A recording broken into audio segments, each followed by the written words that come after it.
Nolan Hayes believed patience was its own kind of protection. He was a quiet man, steady hands, early mornings, a marriage he had invested in completely. His wife Lydia saw a maintenance man who came home smelling like work, and she had made her decision about him a long time ago. So when she threw him out for being poor, standing in their doorway, telling him he would never be enough, that she deserved more than a maintenance man could offer, she said it with the confidence of a woman who believed she had already won. What she did not know was that the man walking down that front path with a single bag had 4 companies, a private fleet, and a net worth. She had never thought to investigate because she had never thought him capable of anything worth investigating. Nolan reached the bottom of that walkway, pulled out his phone, and made one call. 4 words. And within minutes, a line of black SUVs rolled silently down that residential street and stopped at her curb. What happened next would cost Lydia everything she thought she had secured. But standing in that doorway, watching those vehicles arrive, she was only just beginning to understand how wrong she had been. Before we jump into the story, comment where in the world you are watching from and subscribe, because the next story is one you need to hear. Nolan Hayes woke before his alarm, the darkness still thick outside his bedroom window. He lay still for a moment, listening to Lydia's steady breathing beside him, then eased out of bed without disturbing her. The hardwood floors, which he had installed himself some time ago, were cool under his feet. In the kitchen, he moved with practiced quiet, measuring coffee grounds into the filter. Every surface in this room carried his fingerprints. The granite countertops he had selected and installed, the backsplash tiles he had laid one by one, the soft, close cabinet hinges he had retrofitted on a long weekend. The house was full of these invisible signatures, improvements Lydia had wanted, but never asked how he managed to provide. While the coffee brewed, Nolan retrieved 3 phones from their charging station in his home office. The personal one showed a text from his mother. She was an early riser too. The other 2, slim black devices in heavy-duty cases, displayed notifications that pulled his attention immediately. The first message was from Derek Vance, his head of security. Route driver called in sick. Need confirmation on backup assignment. Nolan typed a quick response. Put Martinez on it. He is certified for that route. The second phone showed an alert about a mechanical issue with one of the armored vehicles. He forwarded it to his maintenance team with clear instructions, then checked the schedule to ensure the backup vehicle was ready. These morning problems were familiar, almost comforting. They were clean problems with clear solutions.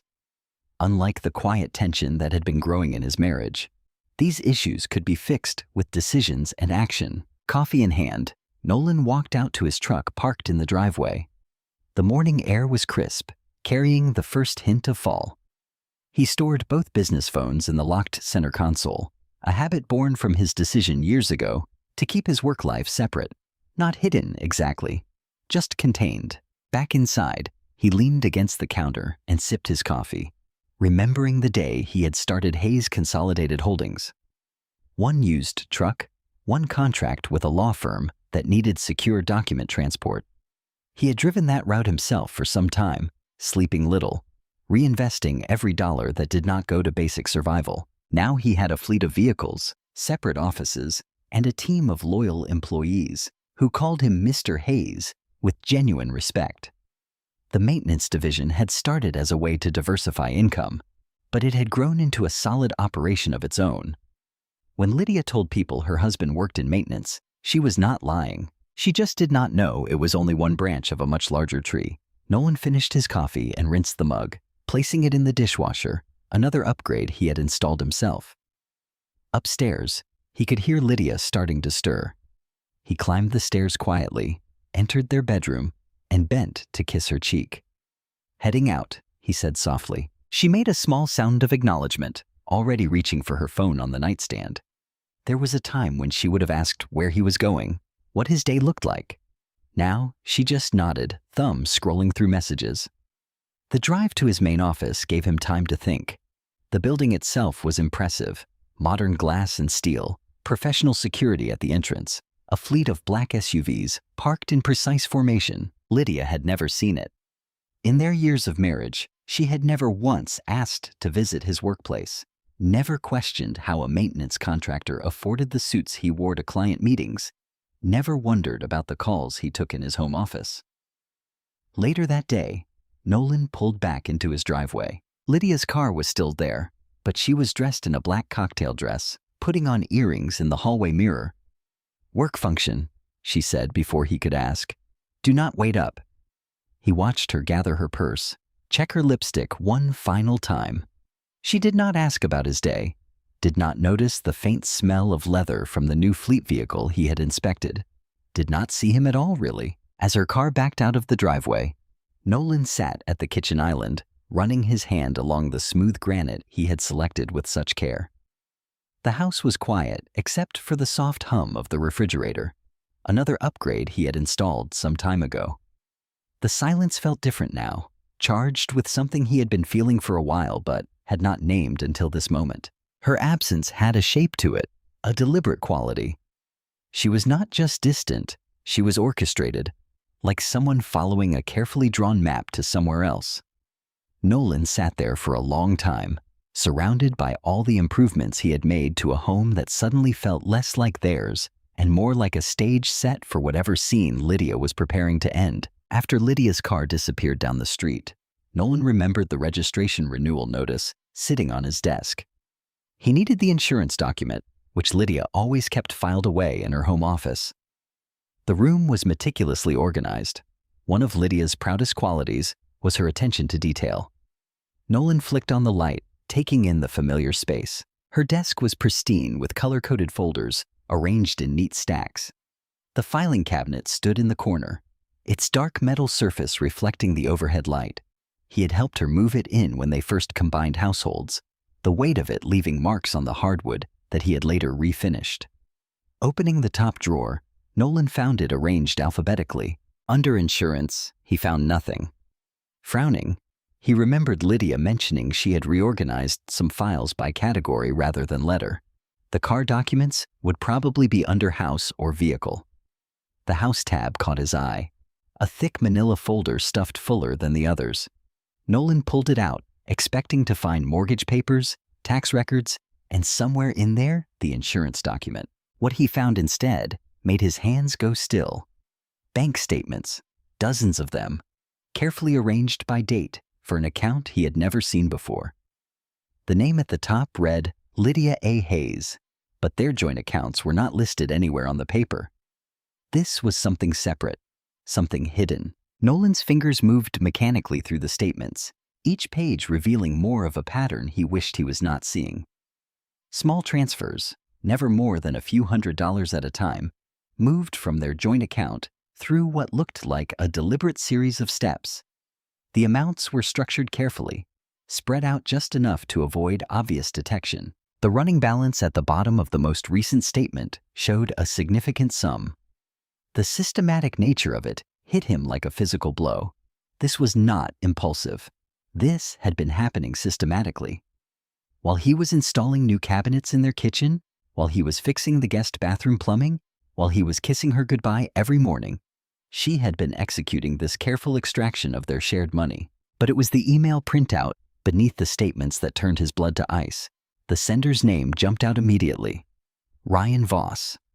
Nolan did not know him, but the familiarity in the words that followed made it clear Lydia did very well. "Everything is proceeding according to the timeline we discussed," the email read. "Once you have confirmed the date, I can start looking more seriously at those properties we viewed. Your exit needs to be clean and complete. No loose ends he can use to drag things out." Nolan's hands were steady as he continued reading, even as something inside him cracked open. "The attorney I mentioned is excellent with cases like this. Once you file, his income will not even cover the attorney fees. You will walk away clean. We can start building everything we talked about." The paper did not shake in his grip. His breathing remained even. The carefully cultivated control that had built his business, that had protected his privacy all these years, held firm even as his world shifted on its axis. With deliberate precision, Nolan returned the email to its exact position beneath the statements. He aligned the edges of the papers perfectly, maintaining the exact order he had found them in. The folder went back into the cabinet at precisely the same angle it had been filed.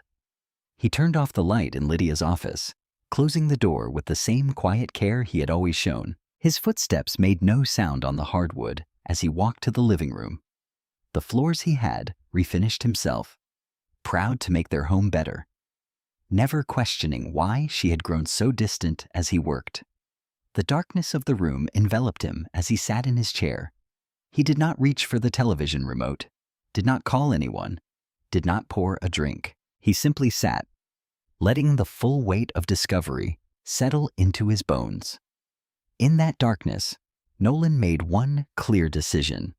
This would not be a moment of reaction, hot anger, wild accusations, impulsive confrontation. Those were reactions, and reactions gave away power.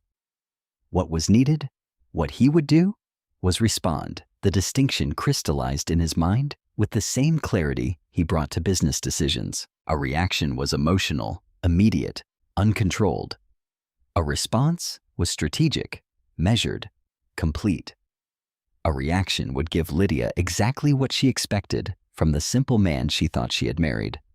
But a response would show her exactly who she had betrayed.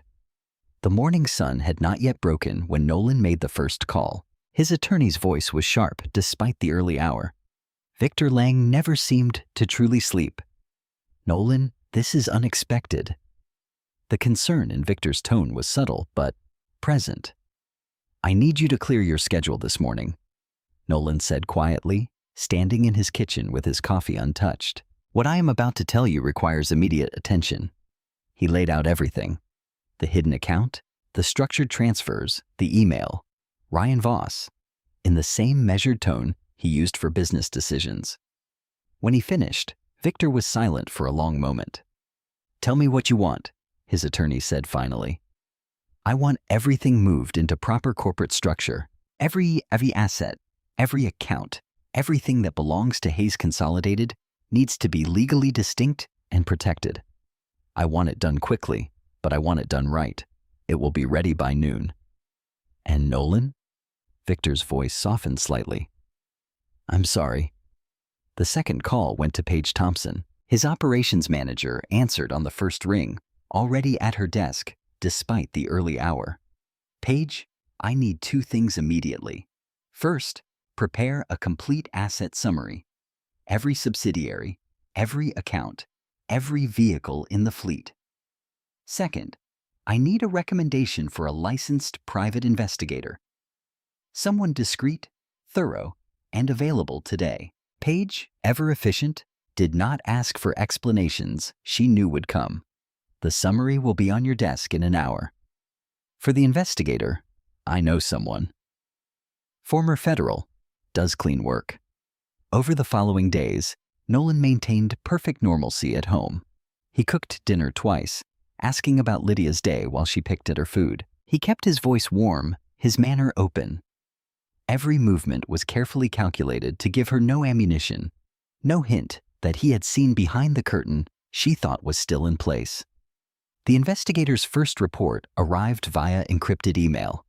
The affair with Ryan Voss was confirmed. Hotel receipts, restaurant charges, carefully documented meetings disguised as work functions. But it was the second report that landed like a hammer blow. "Subject recruited target into her workplace some time ago," the report read. Multiple witnesses confirmed she personally recommended him for the position, advocated for his hiring, and facilitated his integration into the office environment. This appears to have been a deliberate strategy to create daily proximity and plausible cover for ongoing contact. Nolan read the words several times, letting each implication settle. This was not a moment of weakness. This was not even simple betrayal. This was architectural. She had built the infrastructure of his replacement while sleeping beside him, while accepting his care, while watching him renovate their home. Friday evening arrived clear and cool.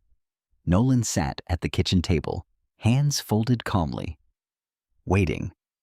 When Lydia's key turned in the lock, he remained still.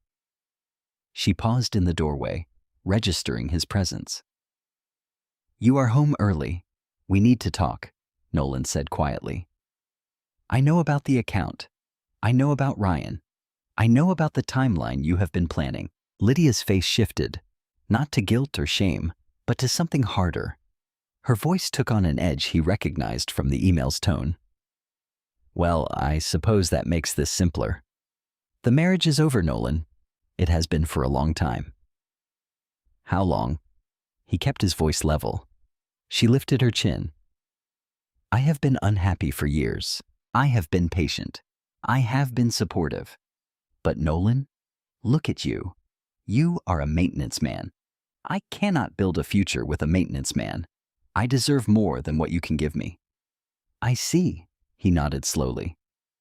This is my house, she continued, gaining momentum. My name is on the mortgage.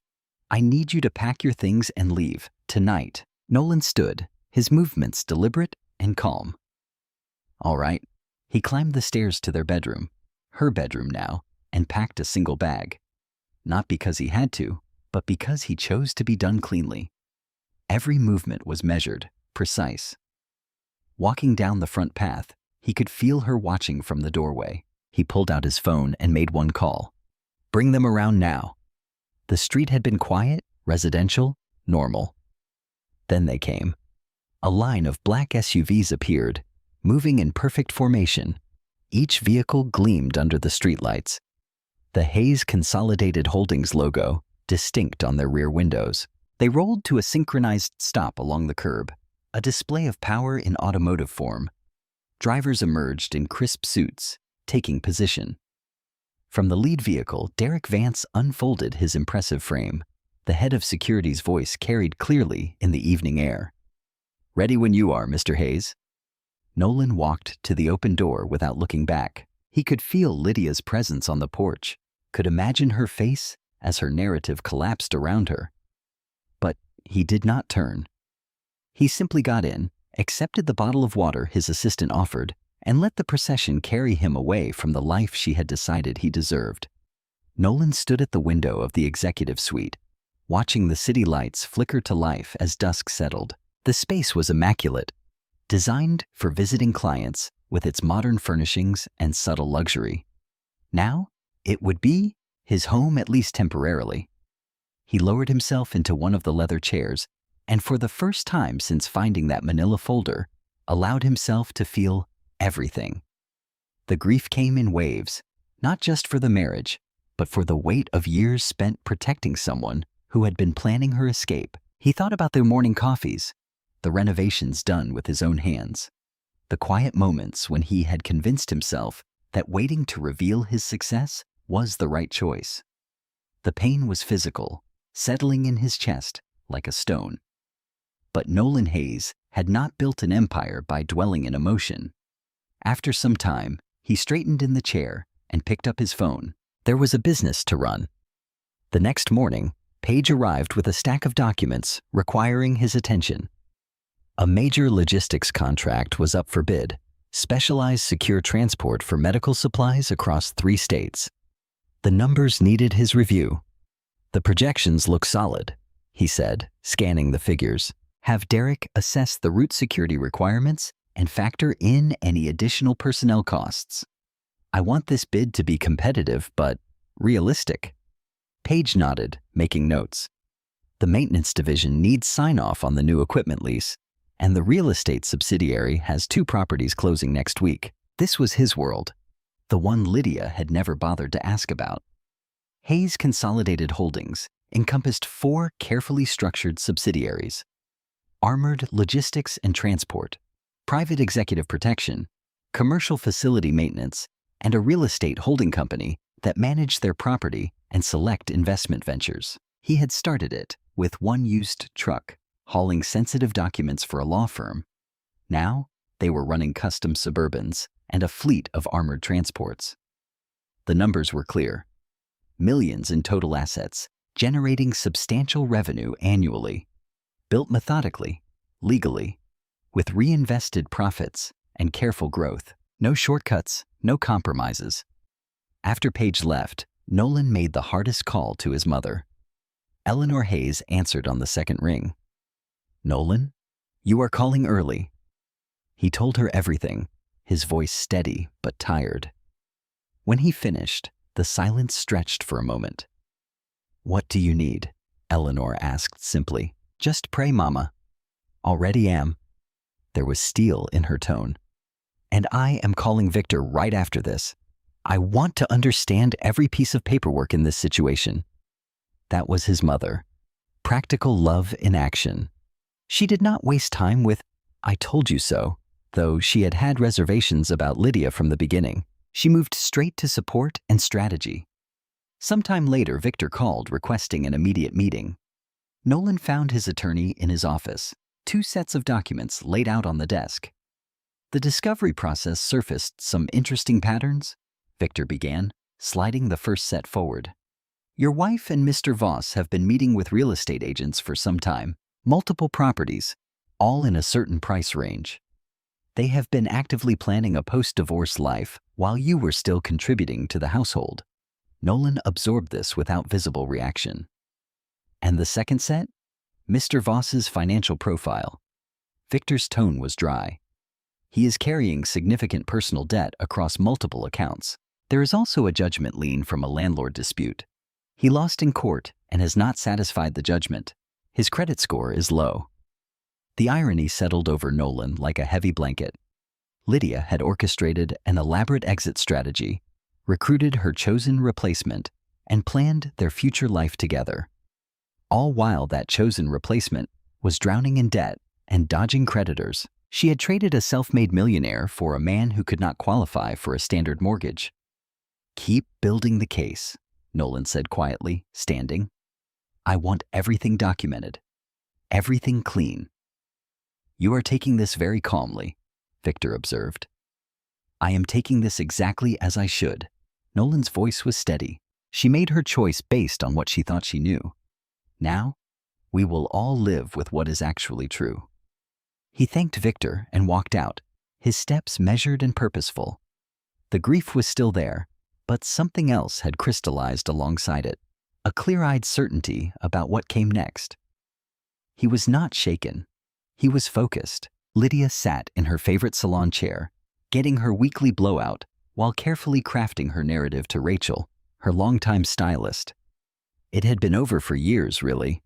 We were just going through the motions. She examined her reflection, adjusting her posture. Nolan just left. But honestly, it is for the best. I am moving forward. She had rehearsed these lines until they felt natural, delivering them with just the right mix of resigned wisdom and quiet strength. The story was spreading through her social circle exactly as she had planned. She was the woman who had finally chosen herself, who had decided to stop settling. "Sometimes you just know when it is time for a change," she continued, watching Rachel nod sympathetically in the mirror. "I mean, there is only so long you can wait for someone to grow."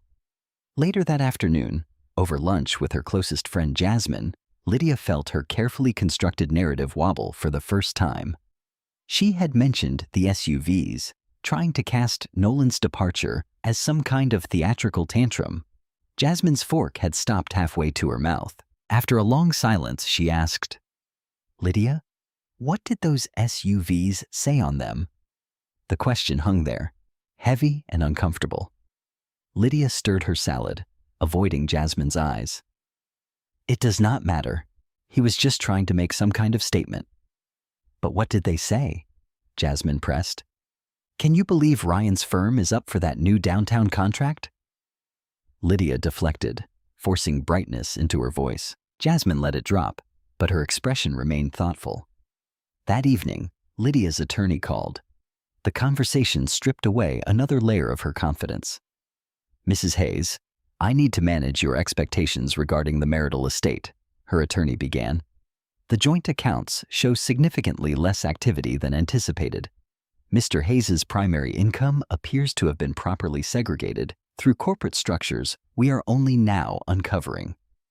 Lydia sat down hard on her living room couch. "What does that mean exactly?" "It means the joint marital assets are far more limited than we projected. Also," her attorney paused, "your personal account containing those funds has been documented in discovery. Those funds will need to be accounted for in the settlement." The room seemed to tilt slightly. Lydia ended the call and sat in silence, her mind racing. The careful exit strategy she had built was unraveling. She needed to regain control of the situation. Without fully thinking it through, she called Nolan. Her heart pounded as the phone rang. "Hello, Lydia." His voice was neutral, professional. She adopted the warm, intimate tone she had once used when she needed him to fix something around the house. "Nolan, I have been thinking. Maybe we are making this more complicated than it needs to be. We could settle this quietly, just between us. No need for attorneys to drag things out. Let the lawyers handle it." His response was polite but immediate. "But surely we can. The lawyers will handle it," he repeated, still perfectly civil. Then something in his tone shifted as he added, "Have a good evening, Lydia." That was what unsettled her most. Not anger or hurt or desperation, but a quiet contentment she had never heard from him before. He sounded at peace. She hung up, her hands slightly shaking. Her phone buzzed with a text from Ryan. "Found another house to look at. Time to make some decisions. We cannot keep putting this off." She did not respond. Ryan had been pushing harder lately, wanting commitments, talking about their future. His eagerness, once flattering, now felt suffocating. Lydia walked through the quiet house, the house she had owned before the marriage, the house Nolan had steadily improved with his own hands. She ran her fingers along the kitchen counter he had installed, looked at the hardwood floors he had refinished. For the first time since filing the divorce papers, a formless dread began to settle over her. She thought about those SUVs again, the way they had appeared like black ghosts, silent and coordinated. The logo she had not quite been able to read in the fading light, the way the drivers had stood at attention, the suited man who had called Nolan Mr. Hayes with such deference. Sitting alone in her carefully decorated living room, Lydia felt the first real tremor of doubt, not about leaving. She had committed too fully to that path for doubt. No, this was something deeper and more unsettling. The slow, creeping recognition that she may have fundamentally misread the man she had so confidently dismissed. That perhaps, in all her certainty about who Nolan was, she had never really known him at all. Nolan arrived at Hayes Consolidated's main office early, the morning sun barely cresting the horizon. The familiar weight of his security badge settled against his chest as he nodded to the overnight team finishing their shift. Inside his office, he set aside thoughts of Lydia's phone call from the previous evening and focused on the documentation spread across his desk. Paige knocked once before entering, tablet in hand. "Good morning, Mr. Hayes. I have got the final proposal draft for the government contract." He smiled, genuinely glad to see her. Paige's efficiency had been a cornerstone of the company's growth for years. "Walk me through the changes." For the next while, they reviewed the logistics and secure transport proposal. Paige had structured it meticulously. Personnel allocations, equipment commitments, security protocols, and implementation timelines. Nolan made two strategic adjustments, increasing the dedicated fleet allocation and adding a contingency response protocol that exceeded the basic requirements. These additions will cut into the profit margin, Paige noted, though her tone suggested approval. "But they show we are thinking beyond the baseline," Nolan replied. "We are not just meeting specifications, we are anticipating needs they have not considered yet." He signed the final submission with the same pen he had used to sign his first document transport contract years ago. A small tradition, but traditions mattered. They were the quiet architecture of something lasting. Paige remained standing, another tablet document queued. "There is one other matter requiring your attention. The facility maintenance contract with Pearson & Associates is up for renewal next month. Lydia's firm, Ryan Voss's workplace." "What is the annual value?" Nolan asked, his voice neutral. "It is below our current minimum for maintenance contracts. We have had to adjust pricing structures across the board due to increased labor and material costs." Nolan nodded slowly. It was a legitimate business consideration. Their facility maintenance subsidiary had grown, establishing larger contracts that made smaller ones less cost-effective. "Standard non-renewal notification?" already drafted, professional, courteous, citing market conditions and operational restructuring. No bridges burned. This was why Paige was invaluable. She understood both strategy and optics. Send it. And Paige, thank you for everything these past weeks. She gave him a small, knowing smile. The proposal team would like to celebrate when we win this contract. They are thinking catered lunch in the break room. When we win it, they can have whatever they want. He meant it. His team had earned more than their salaries. They had earned his loyalty. Throughout the day, Nolan moved through his professional world with focused precision. He reviewed security protocols with Derek, approved new vehicle acquisitions, and met with his fleet maintenance supervisor about implementing predictive diagnostics across the transport division. This was the company he had built, not with flash or self-promotion, but with steady competence and reinvestment. Every truck in the fleet, every security officer in the field, every maintenance contract properly fulfilled, these were the building blocks of something real. That evening, Nolan drove to his mother's house for their standing Sunday dinner. Eleanor Hayes' home smelled of roasted chicken and decades of family memories. She hugged him tight, then served him a plate that could have fed 3 people. They talked about normal things first. The church renovation project she was organizing, his sister's new baby, the garden she was planning for spring. But Eleanor Hayes had never been one to avoid difficult truths. I heard something at church today, she said carefully, setting down her fork. Sister Matthews, you remember her? Her niece is married to Lydia's cousin. Nolan waited. His mother would not have brought it up without reason. Some time ago, at a family gathering, Lydia had a conversation with her people, told them you would never amount to anything, said she was already planning her next chapter. Eleanor's eyes held a mother's fierce protection. Her own mama told her to be patient, give it time. But she went ahead with her plans anyway. Nolan sat very still, absorbing this final piece of the puzzle. Not a wife who had fallen out of love or made a mistake in a moment of weakness. A woman who had looked at everything he was and decided it was not enough. Who had spent time arranging her exit while accepting his care, his work, his presence in her life. The chicken sat untouched on his plate. His mother reached across the table and squeezed his hand. Okay, Mama, he said quietly. Now I know everything I need to know. The morning light filtered through the windows of Nolan's corporate suite as he dialed Victor's number. His mother's revelation from Sunday dinner had settled into a kind of clarity, the final piece that made the picture complete. I want one meeting with her, Nolan said when Victor answered. Face to face before we close the settlement. To negotiate? Victor's tone carried professional caution. To speak. Nolan moved to the window, looking out over the city he had built his company in. She needs to hear certain things directly from me, not through lawyers, not through friends, from me. There was a pause on the line. All right, but first, let me walk you through where the settlement stands. For the next while, Victor detailed the legal landscape with surgical precision. The joint marital estate had been properly segregated from Nolan's corporate holdings.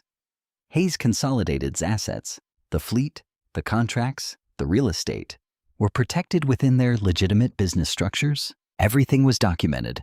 Everything was clean. Her fund has been addressed as marital assets. Victor continued.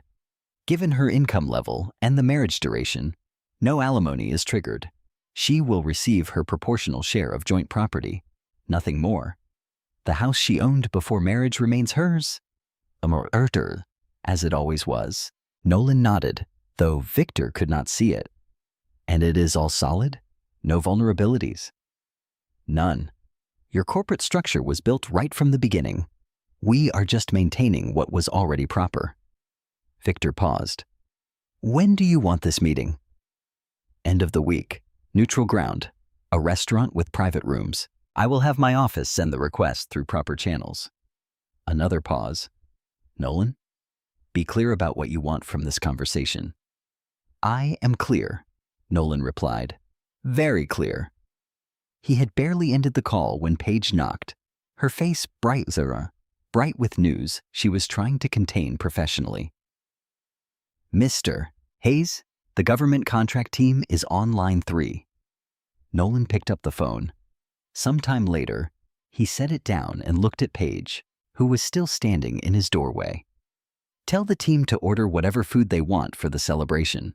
And Paige, make sure you include yourself in the profit-sharing adjustments for this quarter. This does not happen without you." The office came alive with the news.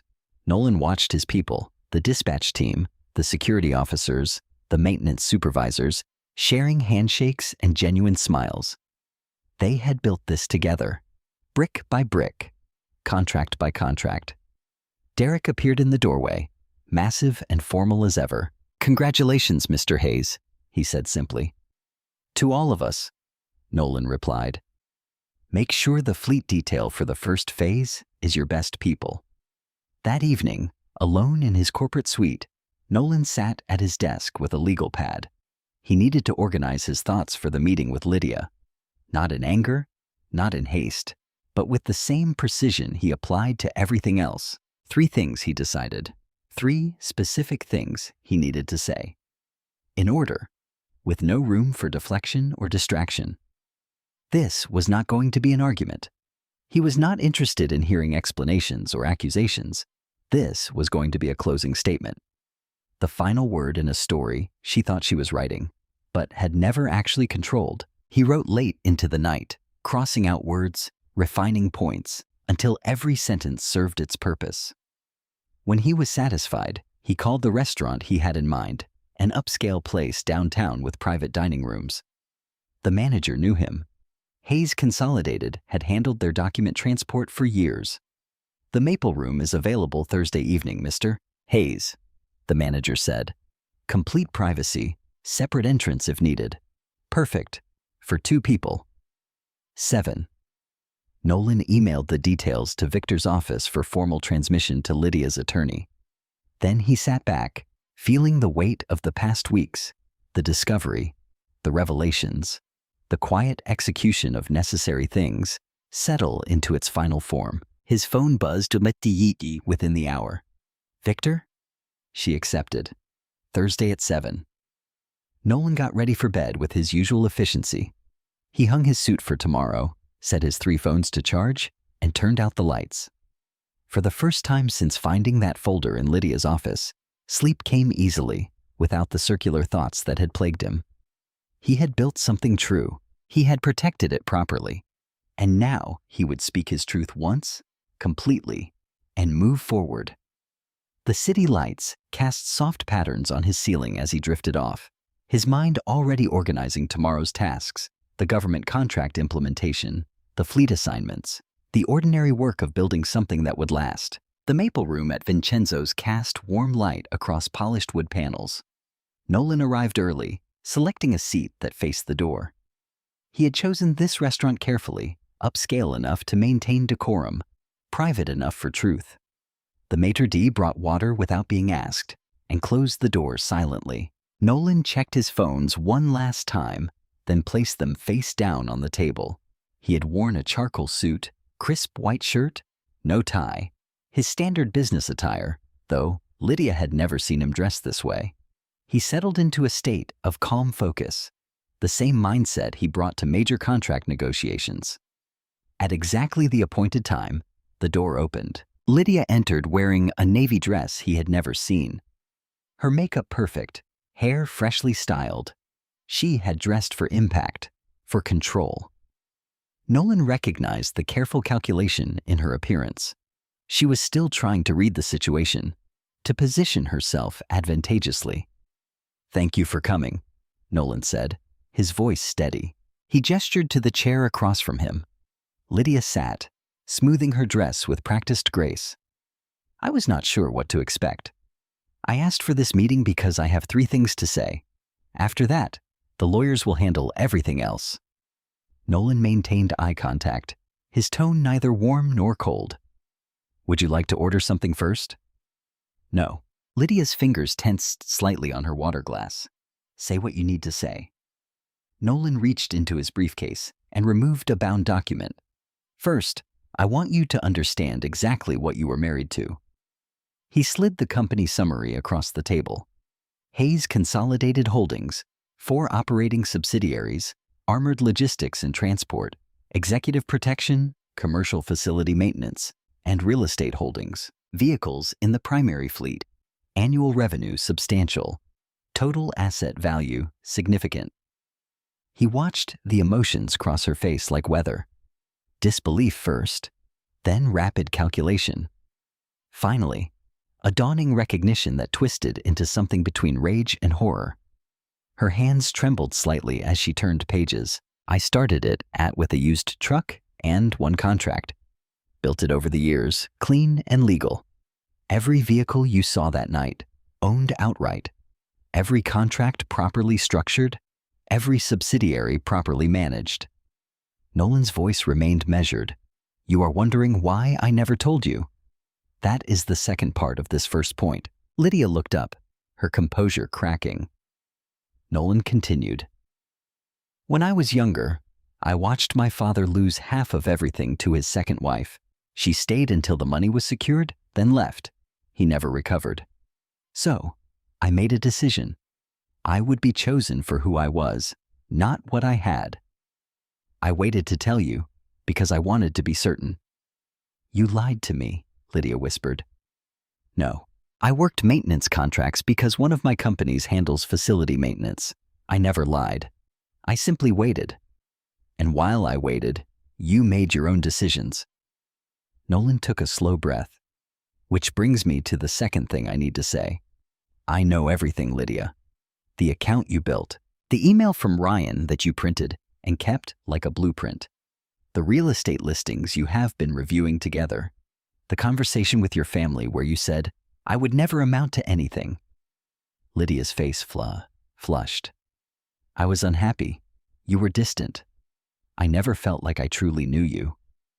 "You did not try to know me," Nolan cut in, voice still calm. "You tried to leave me. Those are different things.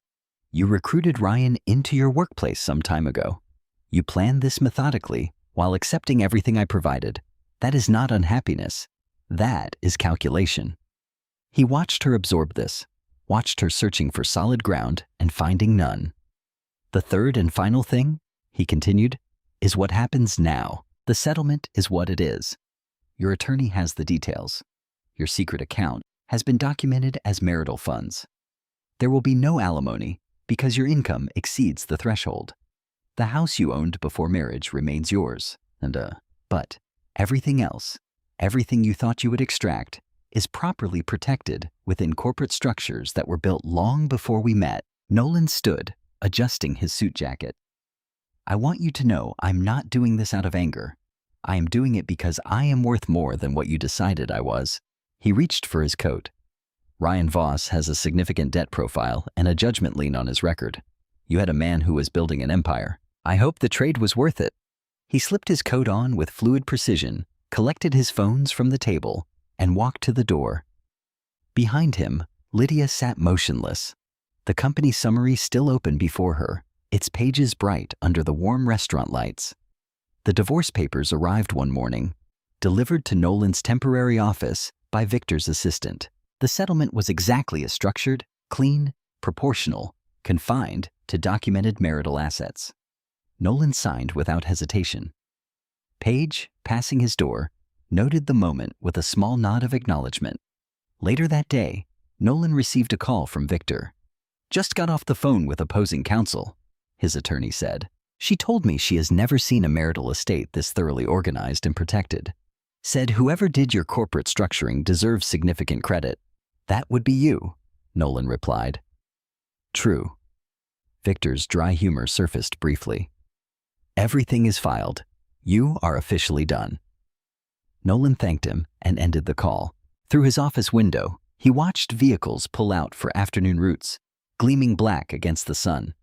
Across town, Lydia sat in her attorney's office, receiving the final review. The numbers were stark. No alimony due to income thresholds. Joint assets limited to documented accounts. Corporate holdings completely separate and protected. Her carefully accumulated funds were properly categorized as marital funds. She had traded an empire for a promise that was already crumbling. Ryan's financial reality emerged in layers. The debt was not just numbers on paper. It was credit card payments, personal loans, and the lingering judgment lien that made renting quality properties nearly impossible. His salary, respectable on the surface, barely covered his obligations. Lydia found herself covering dinner more often than utilities, than portions of his car payment. The glamour of their imagined future dissolved into spreadsheet anxiety. Their relationship, freed from the electricity of secrecy, revealed its structural weakness. Without the charge of forbidden meetings and careful planning, without the shared fantasy of escape, they were left with ordinary conversations that felt increasingly strained. Ryan's push for commitment had transformed into a subtle neediness that Lydia found herself resenting. At Ryan's firm, the loss of Hayes Consolidated's facility maintenance contract created ripples. The quarterly numbers dipped enough to trigger review. Ryan's division head began excluding him from certain meetings. He was not fired. That would have been cleaner. Instead, his relevance slowly eroded. Younger colleagues were assigned the projects he once led. His suggestions in meetings received polite nods and no follow-up. Meanwhile, Hayes Consolidated's offices hummed with forward momentum. The government logistics contract launched formally, bringing with it a wave of operational expansion. Nolan approved new hires. Paige's promotion to Chief Operating Officer came with a profit-sharing arrangement that made her quiet smile a fixture in the hallways. The company celebration filled the main conference room with catered food and genuine warmth. Eleanor Hayes arrived carrying a chocolate cake decorated with the company logo in perfect fondant detail. "Had it done special?" she told Paige with a wink. Some occasions matter more than others. Nolan stood before his assembled staff, jacket off, sleeves rolled up, the way they knew him best. Years ago, this company ran one truck on one route. Today, we are launching our largest contract to date. That is not because of me. It is because every person in this room shows up with excellence every day without fanfare. You do not just work here, you build here, and I want you to know I see it. The applause that followed was real. Derek, massive in his usual dark suit, actually smiled. Paige's eyes glistened slightly. Eleanor watched her son with quiet pride. That evening, after the office cleared out, Nolan took a different route home. He drove past the house, not slowly, not stopping, just passing. The porch light was on, a single car in the driveway. He felt no pull, no grief, just the clean recognition that this was something he had walked away from by choice, not something taken from him. In his corporate suite, Nolan poured a glass of water and stood at the window. The city spread out below, lights coming on as dusk settled. He thought about that night in Lydia's office, finding the folder, making the decision to respond rather than react. Every consequence now unfolding: the settlement, Ryan's slow professional decline, Lydia's confrontation with reality, his company's expansion, had been set in motion by that single choice. Response over reaction, strategy over impulse, building over breaking. Morning light crept through floor-to-ceiling windows, casting clean lines across Nolan's modern kitchen. He moved through his morning ritual with practiced ease. The coffee maker hummed quietly, its aroma filling the space he had chosen entirely for himself. The house was everything the old one was not. Open concept, minimalist design, situated in a neighborhood where success did not need to announce itself. He had paid cash, signed the papers without ceremony, and moved in with furniture chosen for function and comfort rather than show. The kitchen featured dark granite countertops and stainless steel appliances that gleamed in the dawn light. It was his in every sense. Nolan settled at the breakfast bar with his first coffee, 3 phones lined up beside him. The personal one rarely buzzed this early. The 2 business lines already showed messages. Hayes Consolidated never truly slept. The government contract had exceeded projections, opening doors Nolan had seen coming but had not rushed toward. New client relationships emerged organically. A regional bank's secured document transport division and a tech company's executive protection needs. The fleet now numbered more vehicles. New staff members had joined. Paige's leadership as chief operating officer had transformed the company's operational rhythm. She approached each day with the same quiet competence that had first earned Nolan's trust. But now her influence touched every aspect of the business. The profit-sharing arrangement had been more than earned. It was an investment in the company's future that paid dividends daily. Nolan checked a message from Derek about the executive protection rotation schedule, then scrolled to a text from Sophie Reed. They had shared dinner twice in the past while. First, at a client appreciation event, where her direct questions and unaffected manner caught his attention. Then at a small Italian place where conversation flowed easily. Sophie approached life with the same precision she brought to her civil engineering projects. She asked good questions, listened to the answers, and was not impressed by surface presentations. Last time, over pasta, she had asked about his divorce without awkwardness or agenda. He told her the simple version. She nodded and said, "That must have been quite a moment with the SUVs." Then she smiled and asked about the government contract's logistics challenges. Nolan found himself smiling at the memory as he replied to her message about meeting again next week. No rush, no pressure, just the careful architecture of something that could become significant if given space to grow naturally. His mother's voice echoed in his mind from their last Sunday dinner. Eleanor had watched him describe the new bank contract, then said simply, "You are sleeping better these days." She did not ask about Lydia anymore. She asked about the business, about Sophie, about whether he was eating proper meals. She brought dessert every week and left containers of food that somehow lasted exactly until the next Sunday. The second cup of coffee was halfway done when his phone buzzed. A message from a mutual friend from his college days. Nolan opened it, expecting the usual check-in about getting together for lunch. Instead, he read, "Thought you should know. Ran into Jasmine at the grocery store. Lydia and Ryan split up sometime after everything was final. Money issue. She is still in the house living alone. Figured you would want to hear it from a friend." Nolan set the phone down and looked out at the sunrise, painting the sky in shades of orange and pink. The news settled over him. Without weight, there was no triumph in it, no vindication needed. He felt something quieter, cleaner, confirmation. He had built something true, brick by brick, year by year. She had gambled everything on something hollow.